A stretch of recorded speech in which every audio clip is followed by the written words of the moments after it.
नमस्कार दोस्तों, स्वागत है आपका आज के मुख्य समाचार में, जिसमें सबसे पहली बड़ी खबर में जिक्र होगा कि एलएसी पर सेना जारी रखेगी सर्दियों के लिए तैयारी। चीन के दोहरे रवैये से इंडियन आर्मी सतर्क और भारत की सेना ने यहां पर मुंह तोड़ जवाब देने का फुल प्रूफ प्लान बना लिया है। इसी के साथ दूसरी बड़ी खबर में आपको बताएंगे कि नापाक पाकिस्तान कर रहा था बॉर्डर एक्शन टीम हमले की कोशिश, लेकिन सेना ने कर दिया पाक के मंसूबों को नाकाम। और तीसरी बड़ी खबर में जिक्र होगा कि त्योहारी सीजन में चीन को लगा तगड़ा झटका। भारतीय कारोबारी ये झटका चीन को देने जा रहे हैं। नहीं बेचेंगे चीनी सामान और मनाएंगे देसी दिवाली। जी हाँ दोस्तों, हर एक खबर की गहराई में आपको ले जाएंगे, लेकिन उससे पहले अगर आप भी देसी दिवाली मनाने के समर्थक हैं और अगर आपको भी देश की सेना और पीएम मोदी पर पूरा भरोसा है तो आप अभी इस वीडियो को लाइक कीजिए और इस लाल बटन को दबा के इस चैनल को फ्री में सब्सक्राइब करके घंटी बजाकर कमेंट में लिखिए जय हिंद। दोस्तों, रुक करते तमाम बड़ी खबरों की तरफ। एलएसी पर सेना जारी रखेगी सर्दियों के लिए तैयारियां, चीन के दोहरे रवैये से इंडियन आर्मी सतर्क। जी हां दोस्तों, एलएसी पर पिछले 2 दौर की वार्ताओं में कोई ऐसी प्रगति नहीं हुई है जिसका असर जमीन पर दिखे। ऊपर से चीन के दोहरे रुख से भी संदेह पैदा हो रहा है। इसलिए सेना ने सर्दियों के मद्देनजर अपने तैयारियों को चुस्त दुरुस्त करने की प्रक्रिया को जारी रखने का फैसला किया है। हालांकि बातचीत की प्रक्रिया भी जारी रहेगी। सेना के सूत्रों के अनुसार एलएसी विवाद को लेकर चीन का दोहरा चरित्र सामने आ रहा है। पिछली 2 वार्ताओं में लगातार इस बात पर सहमति बनी है कि विवाद को नहीं बढ़ाया जाएगा और एलएसी के गतिरोध का समाधान निकाला जाएगा। लेकिन दूसरी तरफ भारतीय क्षेत्र में हो रहे विकास कार्यों के खिलाफ चीनी सरकार के प्रवक्ता बयानबाजी कर रहे हैं। यह भी पता चला है कि एलएसी गतिरोध पर सैन्य कमांडरों की बैठक में चीन लगातार विवाद को हल करने की बजाय लटकाए रखने की कोशिश कर रहा है, जबकि भारत की तरफ से बार बार इस बात पर जोर दिया जा रहा है कि मई से पूर्व की स्थिति बहाल कर अन्य मुद्दों का समाधान खोजा जाए। लेकिन इसके बदले में चीन की तरफ से भारत पर कई तरह की शर्तें रखी जा रही हैं तथा दूसरे मुद्दों को भी खड़ा करने की कोशिश कर रहा है। सूत्रों ने कहा कि आने वाले दिनों में बातचीत के और दौर शुरू होंगे। चीन का जो रुख है उसके चलते जल्दी समाधान की उम्मीद नहीं है, इसलिए सेना अपनी तैयारियों को जारी रखेगी। हालांकि विवाद वाले क्षेत्रों में अभी और तैनाती नहीं की जाएगी, लेकिन इस पर भारत तभी तक कायम रहेगा जब चीन भी कायम रहे। यदि उसकी तरफ से सैनिकों की संख्या बढ़ाई जाती है तो भी भारत को भी मजबूरन कदम उठाने पड़ेंगे। सूत्रों ने कहा कि सेना मार्च तक की तैयारियों को अंतिम काफी तैयारियां पहले हो चुकी हैं तथा जो अभी चल रही है वह जारी रखी जाएंगी। रुक करते हैं अगली खबर की तरफ। नापाक पाकिस्तान कर रहा था बैट हमले की कोशिश, सेना ने किया नाकाम। जी हां दोस्तों, सेना ने बुधवार को कहा कि उसने जम्मू कश्मीर के तंगधार सेक्टर में नियंत्रण रेखा के पास पाकिस्तान की ओर से बॉर्डर एक्शन टीम की संदिग्ध कार्रवाई को विफल कर दिया है। श्रीनगर स्थित चिनार कोर ने ट्वीट किया, तंगधार में संदिग्ध बीएटी कार्रवाई नाकाम की गई। आज तड़के चौकन्ने सैनिकों ने एलओसी पर एक अग्रिम चौकी के करीब 3-4 घुसपैठियों की संदिग्ध गतिविधि देखी। उसने कहा कि चौकन्ने सैनिकों ने समय पर कार्रवाई करके घुसपैठ की कोशिश को नाकाम किया। ट्वीट में यह भी बताया गया, तलाशी और निगरानी का काम प्रगति पर है। रुक करते हैं अगली खबर की तरफ। त्योहारी सीजन में चीन को तगड़ा झटका देंगे भारतीय कारोबारी, नहीं बेचेंगे चीनी सामान, मनाएंगे देसी दिवाली। जी हां दोस्तों, भारत चीन तनाव के बीच देश के कारोबारियों ने इस बार देसी दीपावली मनाकर चीन को तगड़ा झटका देने का मन बना लिया है। व्यापारी संगठन कैट के आह्वान पर इस बार दीपावली पर देश के किसी भी बाजार में चीन में बना सामान नहीं बेचा जाएगा, बल्कि भारत में बने सामानों से ही बाजारों में रौनक की जाएगी। व्यापारियों ने इसकी तैयारियां भी शुरू कर दी हैं। कैट ने बताया कि इस बार लोगों को त्योहारों में भारत में ही बनी मूर्तियों से लेकर गिफ्ट आइटम्स और झालर से लेकर दूसरे उत्पादों तक उपलब्ध कराए जाएंगे। दीपावली को लेकर व्यापारियों ने किए हैं तैयारियां। पहले त्योहारी सीजन के दौरान भारतीय बाजारों में चीनी सामानों का दबदबा आम बात थी। चीन को आर्थिक मोर्चे पर पटखनी देने की मुहिम में केंद्र सरकार को व्यापारियों का साथ मिला है। दीपावली को देखते हुए व्यापारियों ने 2 महीने पहले ही तैयारियां शुरू कर दी थी। व्यापारियों ने देश के 4 राज्यों में त्योहारों से संबंधित सामानों को बनाने का काम शुरू कर दिया था ताकि चीन या दूसरे देशों पर निर्भर नहीं होना पड़े। बता दें कि भारत हर साल रक्षाबंधन से लेकर दीपावली तक चीन से करीब 40,000 करोड़ रुपए के सामान का आयात करता है। मेड इन इंडिया के तहत बने सामानों को घर घर पहुंचाने के लिए व्यापारी सोशल मीडिया प्लेटफॉर्म का भी इस्तेमाल कर रहे हैं। कैट के राष्ट्रीय अध्यक्ष बीसी भरतिया और राष्ट्रीय महामंत्री प्रवीण खंडेवाल ने कहा कि देश में ही नहीं बल्कि विदेशों में भी भारतीय सामानों की मांग बढ़ गई है। इस साल दीपावली से जुड़े देसी सामानों जैसे दिए, बिजली की लड़ियां, बिजली के रंग बिरंगे बल्ब, सजावटी मोमबत्तियां, सजावट के सामान, वंदनवार, रंगोली व शुभ लाभ के चिन्ह, उपहार देने की वस्तुएं, पूजन सामग्री, मिट्टी की मूर्तियां समेत कई सामान का उत्पादन भारतीय कारीगरों ने ही किया है। देसी कारीगरों के हुनर को भारतीय व्यापारी बाजारों तक पहुंचाएंगे। इसके अलावा ऑनलाइन, सोशल मीडिया प्रोग्राम और वर्चुअल प्रदर्शनी के जरिए देश भर में इन सामानों की प्रदर्शनी लगाई जाएगी। रुक करते हैं अगली खबर की तरफ। बिहार चुनाव में पीएम मोदी करेंगे 12 रैलियां। पहले चरण में 18 अक्टूबर को होगी शुरुआत। जी हां दोस्तों, विधानसभा चुनाव के लिए पहले चरण में 28 अक्टूबर को मतदान होना है। इससे पहले शनिवार 17 अक्टूबर से नवरात्र शुरू हो रहा है। ऐसे में भारतीय जनता पार्टी प्रचार अभियान को परवार चढ़ाने के लिए महज 9 दिनों के अंदर प्रधानमंत्री नरेंद्र मोदी की 3 रैलियां कराने जा रही है। बीजेपी 3 हफ्ते में प्रधानमंत्री की 12 रैलियों का कार्यक्रम तय करने में जुटी हुई है। पहले चरण के चुनाव के लिए उनकी 3 रैलियां होने वाली है। अभी तक की जानकारी के अनुसार प्रधानमंत्री की पहली रैली 18 अक्टूबर को होने वाली है। प्रधानमंत्री नवरात्र में निराहार रहकर बिहार की जनता से वोट मांगने आएंगे। 9 दिनों तक केवल पानी पीकर रहने वाले नरेंद्र मोदी राष्ट्रीय जनतांत्रिक गठबंधन की सरकार बनाने की अपील करेंगे।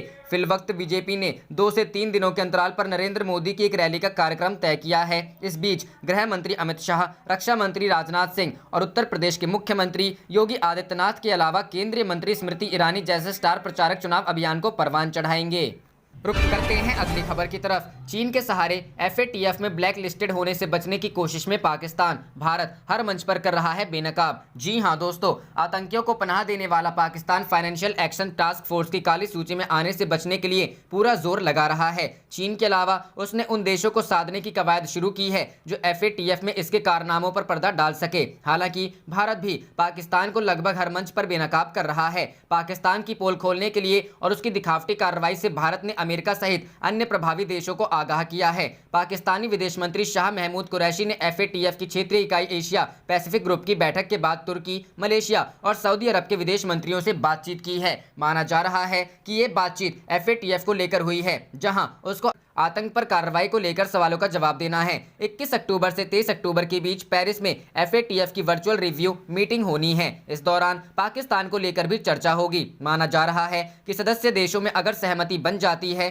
तो पाकिस्तान को ब्लैक लिस्ट भी किया जा सकता है। हालांकि चीन, तुर्की और मलेशिया पहले भी पाकिस्तान को बचाने के लिए हर संभव प्रयास करते रहे हैं। APG बैठक में गिरा था पाकिस्तान। कुछ दिन पहले हुई एशिया पैसिफिक ग्रुप की बैठक में कहा गया था कि पाकिस्तान ने FATF की ओर से की गई 40 सिफारिशों में से केवल 2 पर प्रगति की है। करीब 12 पन्ने की रिपोर्ट में कहा गया है कि पाकिस्तान के सिफारिशों के पूरा करने में 1 साल में कोई बदलाव नहीं आया है। APG ने घोषणा की है कि पाकिस्तान विस्तारित फॉलोअप लिस्ट में बना रहेगा।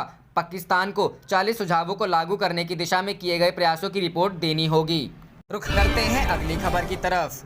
चीन के राष्ट्रपति जिनपिंग ने सैनिकों से कहा, युद्ध की तैयारी करो, हाई अलर्ट पर रहो। जी हां दोस्तों, चीन के राष्ट्रपति शी जिनपिंग ने अपने सैनिकों से युद्ध की तैयारी करने को कहा है। CNN की रिपोर्ट के मुताबिक जिनपिंग ने एक मिलिट्री बेस के दौरे पर सैनिकों से कहा, अपना पूरा दिमाग और ऊर्जा युद्ध की तैयारी पर केंद्रित करो। चीन की शिन्हुआ न्यूज एजेंसी के मुताबिक जिनपिंग मंगलवार को चीन के गुआंगडोंग के एक मिलिट्री बेस के दौरे पर थे, जब उन्होंने सैनिकों को युद्ध की तैयारी पर फोकस करने को कहा। जिनपिंग ने अपने सैनिकों को हाई अलर्ट की स्थिति में रहने को भी कहा। Jinping People's Liberation Army Marine Corps का निरीक्षण करने पहुंचे थे। चीन के राष्ट्रपति ने सैनिकों से वफादार, बिल्कुल शुद्ध और पूरी तरह भरोसेमंद रहने की अपील भी की। चीन के राज्य गुआंगडोंग में भी शी जिनपिंग के पहुंचने का मुख्य मकसद शेंझेन स्पेशल इकोनॉमिक जोन की 40वीं वर्षगांठ के मौके पर उनके भाषण का कार्यक्रम था। बता दें कि भारत, अमेरिका और ताइवान के साथ इस वक्त चीन के संबंध बेहद तनावपूर्ण हैं। सोमवार को ही अमेरिका ने ऐलान किया था कि वह ताइवान को 3 एडवांस वेपन सिस्टम मुहैया कराने जा रहा है। इस फैसले से चीन भड़क गया था क्योंकि वह ताइवान को अपना हिस्सा मानता है। चीन के विदेश मंत्रालय ने कहा था कि अमेरिका को ताइवान को किसी भी तरह का हथियार बेचने का सौदा तुरंत रद्द करना चाहिए। करते हैं अगली खबर की तरफ। अमेरिका ने ताइवान को दिया ये अचूक हथियार, तिलमिला उठा चीन। जी हां दोस्तों, चीन को अपने पड़ोसी देशों के साथ पंगा लेना अब महंगा पड़ता जा रहा है। भारत के अलावा वह सीधे ताइवान से टकराने की हिमाकत कर रहा है, जिसका जवाब देने के लिए अमेरिका ने भी कमर कस ली है। ताइवान की सेना को मजबूत बनाने के लिए अमेरिका ने उसे बड़े पैमाने पर आधुनिक हथियार देना शुरू कर दिया है। 3 परिष्कृत हथियार प्रणालियों की बिक्री की घोषणा करने के एक दिन बाद ट्रंप प्रशासन ने ताइवान के लिए कांग्रेस को 2 और उन्नत आयुध की 2 अनुमोदित बिक्री की सूचना दी। व्यापार को लेकर अमेरिका और चीन के बीच तनाव बढ़ा है। वुहान कोरोना वायरस महामारी, हांगकांग में राष्ट्रीय सुरक्षा कानून और सिंजियांग में मानव अधिकारों के हनन को लेकर राष्ट्रपति डोनाल्ड ट्रंप ने बीजिंग के खिलाफ सख्त रुख अपनाया है। रॉयटर्स ने 8 स्रोतों का हवाला देते हुए कहा कि विदेश मामलों की सीनेट समिति और प्रतिनिधि मामलों की समिति की विदेश समिति ने ताइवान को 2 उन्नत हथियार प्रणालियों की बिक्री के लिए राज्य विभाग के अनुमोदन को अनौपचारिक रूप से अधिसूचित किया था। कथित तौर पर इस सौदे के दूसरे 2 भाग में उन्नत जनरल एटॉमिक्स MQ-9 ड्रोन और शोर माउंटेड हार्पून मिसाइल प्रणाली शामिल हैं। High mobility artillery artillery rocket system, stand of land attack missile, expanded response और बाहरी सेंसर पॉइंट्स को लेकर ट्रंप प्रशासन ने पहले ही ताइवान को देने की घोषणा की थी। हथियारों के पैकेज की कुल लागत 5 बिलियन अमेरिकी डॉलर तक पहुंच गई है। ट्रंप प्रशासन ने मिसाइल टेक्नोलॉजी कंट्रोल रिजिम हथियार नियंत्रण समझौते पर लगाम लगाने के बाद दुनिया भर में ड्रोन की बिक्री बढ़ाने की योजना को आगे बढ़ाया। रायटर के सूत्रों में से एक ने कहा कि बिक्री में ताइवान के समुद्र तट की रक्षा के लिए लगभग 100 हार्पून एंटी शिप मिसाइलें शामिल होंगी, जिनका निर्माण बोइंग द्वारा किया जाता है और लगभग 2 बिलियन अमेरिकी डॉलर की लागत आती है। यह सौदा ऐसे समय में हुआ है जब चीन ने ताइवान पर अपने आक्रामक सैन्य दबाव को पीपुल्स लिबरेशन आर्मी की एयर फोर्स द्वारा लगभग 16 अगस्त से ताइवान के वायु रक्षा पहचान क्षेत्र में आगे बढ़ाया है। रुक करते हैं अगली खबर की तरफ। 2 द्वीपों पर कब्जे को लेकर पाक में चीन का विरोध, विपक्ष ने इमरान खान को दी चेतावनी। जी हां, गलियारे के नाम पर विकास का सपना दिखाने वाले चीन की बदनीयती अब पड़ोसी देश को भी समझ आने लगी है। 2 द्वीपों को सौंपे जाने का मुद्दा अब गर्मा गया है। इमरान सरकार सीधे निशाने पर आ गई है। जनता में व्यापक विरोध के बीच विरोधी दलों और कई संगठनों ने ऐलान किया है वे किसी भी कीमत पर दोनों द्वीपों को बेचने नहीं देंगे। चीन पाकिस्तान आर्थिक गलियारे के लिए इमरान सरकार ने दक्षिण कराची स्थित 2 द्वीपों को ड्रैगन को सौंपने का फैसला किया है। सामरिक दृष्टि से ये द्वीप महत्वपूर्ण हैं और सिंध प्रांत के लंबे समुद्र तट पर फैले हुए हैं। पाक राष्ट्रपति आरिफ अलवी ने इसके लिए बकायदा पाकिस्तान आइलैंड विकास प्राधिकरण के माध्यम से दिए गए विधेयक पर हस्ताक्षर भी कर दिए हैं। विधेयक के पारित होते ही सिंध और बलूचिस्तान में राजनीतिक भूचाल आ गया है। सिंध प्रांत में सत्तासीन पाकिस्तान पीपुल्स पार्टी के चेयरमैन बिलावल भुट्टो जरदारी ने इसे अवैध रूप से कब्जा करना बताया है। जियो सिंधी थिंकर्स फोरम ने कहा, हम अपनी जमीन को बेचने नहीं देंगे। चीन पाकिस्तान आर्थिक गलियारे को पाक सरकार और सेना के समर्थन के बावजूद गुलाम कश्मीर और बलूचिस्तान की जनता में व्यापक विरोध है। उनका मानना है कि ये सीधे तौर पर चीन का कब्जा है, लेकिन पाक सरकार इस मसले पर हो रहे विरोध को सख्ती से कुचलना चाहती है। मई माह में ऐसे ही कुछ संगठनों पर पाबंदी लगा दी गई है। बलूचिस्तान की नेशनल पार्टी ने इसके खिलाफ देश भर में आंदोलन चलाने का ऐलान किया है। विरोधी नेताओं का आरोप है कि कब्जा कराने के लिए लाया गया यह विधेयक चीन की आर्थिक महत्वाकांक्षा को ही पूरा करेगा। इससे पाकिस्तान का कोई भला नहीं होने वाला। यहाँ पर चीन की गतिविधियां पर्यावरण का संकट भी उत्पन्न करेंगी। इस क्षेत्र में चीन के बड़े इरादे हैं और यह विधेयक उसकी योजना का एक हिस्सा भर है। पाकिस्तान के ही कुछ विशेषज्ञों ने सवाल खड़ा किया है कि इन दोनों ही द्वीपों पर विकास की कोई गुंजाइश नहीं है, तो चीन इनको आर्थिक विकास के नाम पर क्यों लेना चाहता है।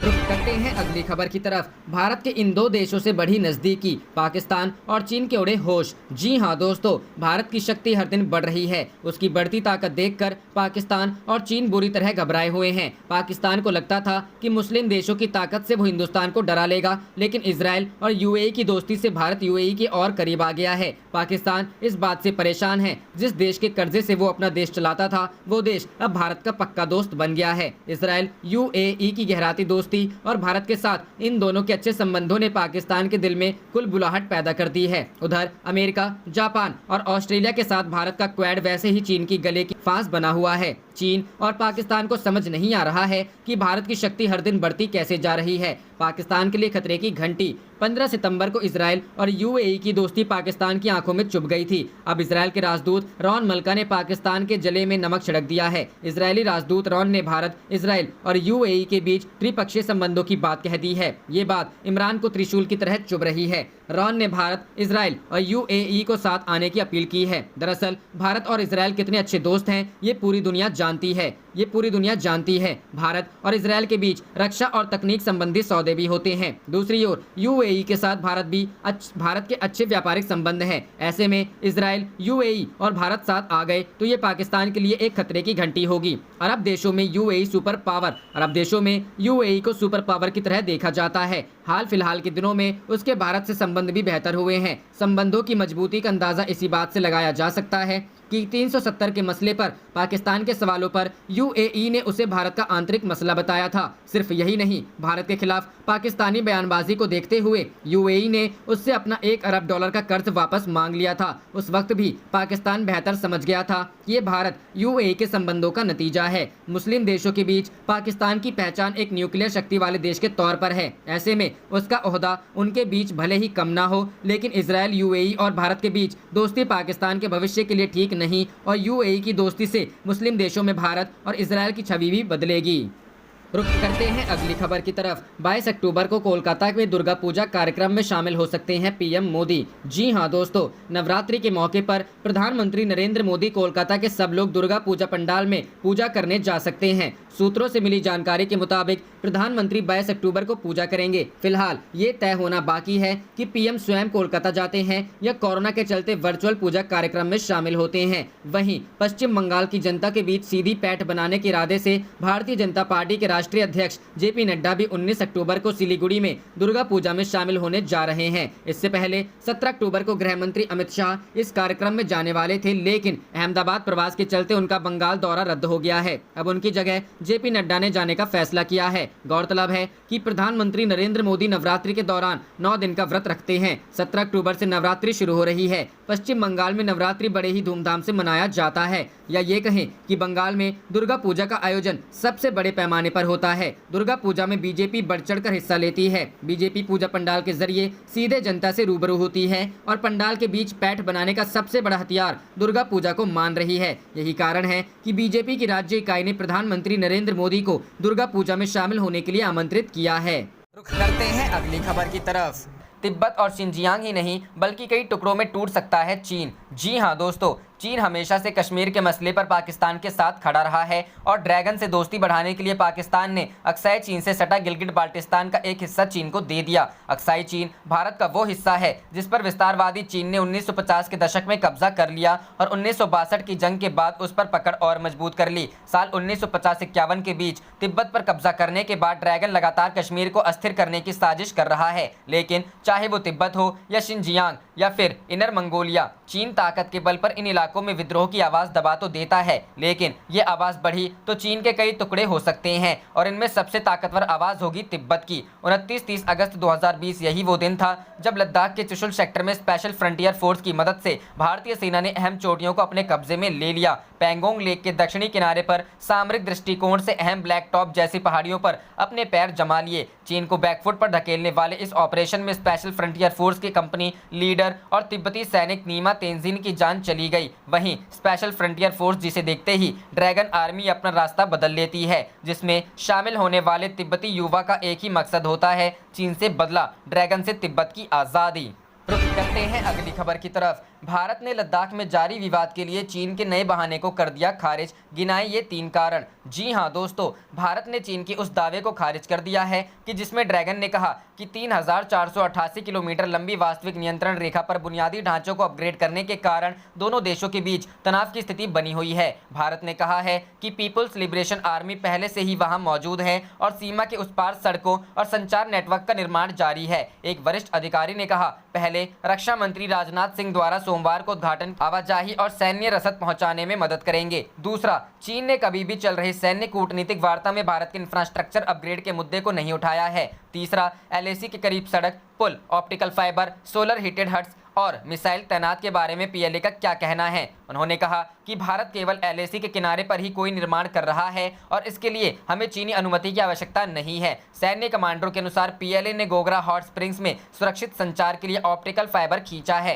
पैंगोंग त्सो के उत्तरी तट पर आगे के सैनिकों के लिए सौर गर्म कंटेनरों को पहुंचाने के लिए भारी लिफ्ट क्रेन का इस्तेमाल किया है और एक अस्पताल भी बनाया है। हालांकि चीन पर नजर रखने वालों के अनुसार पीएलए लद्दाख में भारतीय बुनियादी ढांचे के अपग्रेड करने की खबर से इसलिए चिंतित है क्योंकि यह पाकिस्तान के लिए अरबों डॉलर के पाकिस्तान आर्थिक गलियारे या सीपीईसी के लिए एक सैन्य खतरा पैदा कर सकता है, जो कि खुंजेर दर्रा और पाकिस्तान अधिकृत कश्मीर से होकर गुजरता है। यह समझा जाता है कि चीन ने सीपीईसी को लेकर अपने सभी मौसम सहयोगी के पाकिस्तान को अपनी चिंताओं से अवगत कराया है, क्योंकि भारत ने बीजिंग की पारिस्थितिक रूप से संवेदनशील गिलगिट बाल्टिस्तान क्षेत्र और पीओके का शोषण करने पर बहुत सख्त आपत्ति जताई है। भारतीय सेना की बढ़ी हुई क्षमता और एलएसी पर भी बड़ी क्षमता भी पीएलए को पूर्वी लद्दाख में 1959 के कार्टोग्राफिक क्लेम लाइन के अनुसरण से रोकती है। तथ्य यह है कि 1976 में तत्कालीन कैबिनेट सचिव की अध्यक्षता वाले चीन अध्ययन समूह ने लद्दाख एलएसी पर भारतीय सेना के लिए 65 गश्त बिंदुओं को परिभाषित किया था। चूंकि ये गश्त बिंदु एलएसी की भारतीय धारणा के भीतर थे, इसलिए जबरदस्त तरीके से सीमा के अपग्रेड के माध्यम से पीएलए ने इन सीमाओं को भारतीय सीमा के रूप में बदलने की कोशिश की। यह पूर्व विदेश सचिव श्याम सरन द्वारा यूपीए शासन को इंगित किया गया था, जब राष्ट्रीय सुरक्षा सलाहकार बोर्ड के अध्यक्ष के रूप में उन्होंने कहा कि भारतीय सैनिकों को सीएसजी द्वारा परिभाषित कम से कम सीमा तक गश्त करनी चाहिए। वर्षों से चीन ने न केवल सीमा पर भारत पर दबाव डाला है, बल्कि अपनी गुटनिरपेक्ष स्थिति बनाए रखने के लिए और संयुक्त राज्य अमेरिका के करीब न जाने के लिए पर्याप्त रूप से निंदा भी कर रहा है। बीजिंग अपनी ओर से मानता है कि यह एक अलग लीग से संबंधित है और उसने भारत को परमाणु आपूर्तिकर्ता समूह संयुक्त राष्ट्र सुरक्षा परिषद का सदस्य बनने से रोक दिया है।